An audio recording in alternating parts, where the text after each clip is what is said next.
Oke, pada video kali ini sekarang akan membahas tentang alat optik.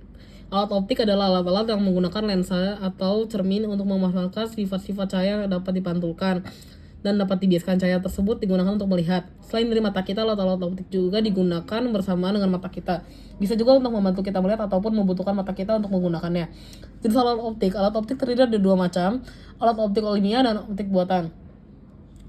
Alat optik alamiah tentu saja adalah mata kita, sedangkan alat optik buatan adalah alat optik yang dibuat oleh manusia seperti kacamata, kamera, loop, kaca pembesar, mikroskop, periskop, teropong, proyektor, dan masih banyak lagi.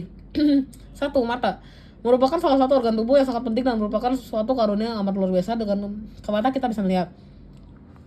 Mata berfungsi dengan cara menerima, memfokuskan, dan mentransmisikan cahaya melalui lensa mata yang menghasilkan bayangan objek yang kemudian ditangkap oleh retina mata. Bayangan objek yang ditangkap retina tersebut kemudian dikirimkan ke otak melalui saraf optik untuk kemudian diolah menjadi gambar yang mampu kita lihat secara nyata. Mata hampir berbentuk bulat dengan diameter sekitar 2,5 cm dan dibungkus cangkang sklera berwarna putih yang keras sebagai pelindung. Dan secara umum, fungsi bagian-bagian mata dibagi menjadi dua, yakni bagian luar mata, kelopak mata, bulu mata, alis mata, dan kelenjar mata, dan bagian dalam mata. Lensa mata berfungsi untuk memfokuskan agar cahaya atau bayangan yang masuk jatuh di retina mata. Dan pupil bertugas mengatur jumlah cahaya yang masuk ke bola mata. Kemudian sklera melindungi bola mata terhadap gangguan luar yang bersifat mekanis, serta berfungsi untuk menjaga bentuk bola mata. Koroid berfungsi memelihara retina dan mencegah terjadinya pemantulan cahaya di dalam ruang internal mata dengan cara menyerap cahaya yang tidak diperlukan. Retina menjadi tempat penerimaan cahaya dan tempat jatuhnya bayangan benda. Saraf optik akan meneruskan informasi bayangan benda yang diterima retina menuju otak. Olfactory mengatur kelengkungan lensa mata. Pengaturan kelengkungan ini diperlukan agar bayangan benda jatuh tepat di retina. Kemudian, batas daya akomodasi. Manusia memiliki dua batas akomodasi atau jangkau penglihatan, yaitu dekat dan jauh.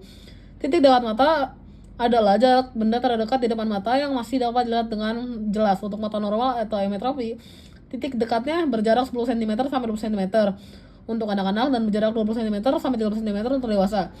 Titik dekat disebut juga jarak wajar normal atau SN 25 cm. Ketika mata terlihat pada titik dekat, mata dalam keadaan akomodasi maksimum. Dan titik jauh mata adalah jarak benda terjauh di depan mata yang jelas, yang masih dapat dilihat dengan jelas.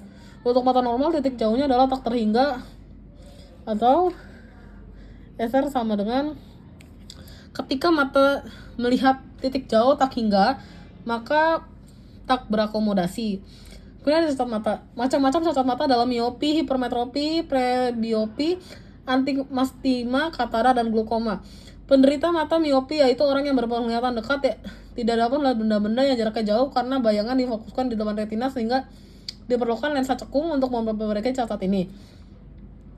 Penderita mata hipermetropi yaitu orang yang berpenglihatan jauh tidak dapat melihat benda-benda yang jaraknya dekat karena bayangan difokuskan di belakang retina sehingga diperlukan lensa cekung untuk memperbaiki cacat ini. Sedangkan pada penderita mata antimastima yaitu orang yang berpenglihatan ketidaksempurnaan yang umum pada kelengkungan permukaan depan mata atau lensa di dalam mata melengkung berbeda ke arah yang berbeda sehingga diperlukan lensa silinder untuk memperbaiki cacat ini. Kemudian ada kacamata. Merupakan alat optik yang digunakan untuk membantu melihat pada orang-orang yang memiliki cacat mata baik itu rabun jauh, rabun dekat, ataupun mata silindris. Kacamata terdiri dari lensa tergantung jenis cacat matanya. Frame atau kerangka yang menyangga lensa. Kacamata berfungsi dengan cara mengatur bayangan agar jatuh tepat di depan retina dengan cara menjauhkan titik jatuh bayangan pada penderita rabun jauh dan mendekatkan titik jauh bayangan pada penderita rabun dekat. Jauh dekatnya bayangan terhadap lensa atau kacamata yang digunakan tergantung pada letak objek, jarak fokus lensa, dan kekuatan atau daya lensa. Kekuatan atau daya lensa dirumuskan dengan P1 per F. Keterangannya, P adalah kekuatan atau daya lensa atau dioptri, F adalah jarak fokus lensa. Untuk mencari jarak fokus lensa, kita bisa mendapatkannya dengan rumus 1 per F sama dengan 1 per 8 plus 1 per dengan aksen. Jadi F adalah jarak benda ke lensa dan S aksen adalah jarak bayangan ke lensa.